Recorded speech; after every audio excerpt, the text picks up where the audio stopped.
Jack war anders, nicht auf eine Weise, die seinen Geist schwächte, sondern auf eine Weise, die ihn umso außergewöhnlicher machte. Er wurde mit Spina bifida diagnostiziert, einer Erkrankung, die seine Wirbelsäule und motorischen Funktionen betraf. Jack war fröhlich, liebevoll und vor allem träumte er von einer Sache, jemanden zu finden, der ihn wirklich liebt. Jack sehnte sich nach einem Zuhause für immer, wo er jemandes treuer Begleiter sein könnte. Dann, eines Tages, klingelte das Telefon und die Hoffnung stieg in neue Höhen. Ein Mann rief im Tierheim an, seine Stimme war voller Aufregung, und er äußerte den Wunsch, Jack ein liebevolles Zuhause zu geben.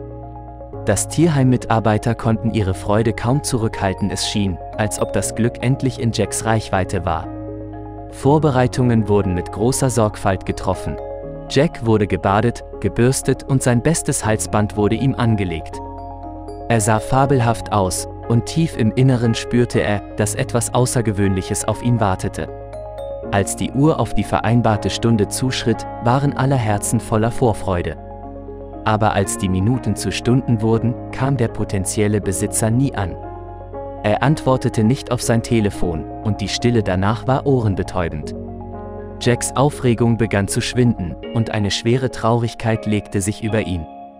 Es war, als ob Jack verstanden hätte, dass seine Träume wieder einmal zerschmettert wurden.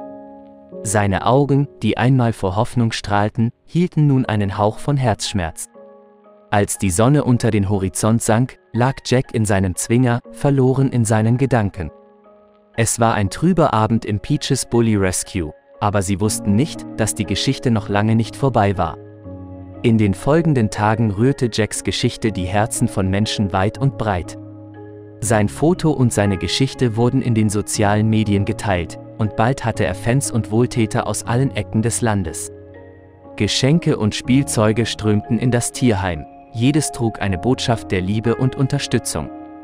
Die Flut der Zuneigung für Jack war überwältigend. Sein Geist, wenn auch vorübergehend gedämpft, wurde von der Freundlichkeit von Fremden wieder entfacht. Und dann geschah etwas Magisches. Das Tierheim erhielt über 200 Bewerbungen von Menschen, die Jacks Geschichte gesehen und tief berührt hatten. Dies waren Menschen, die wirklich ihre Herzen und Häuser diesem besonderen Bulldoggen öffnen wollten.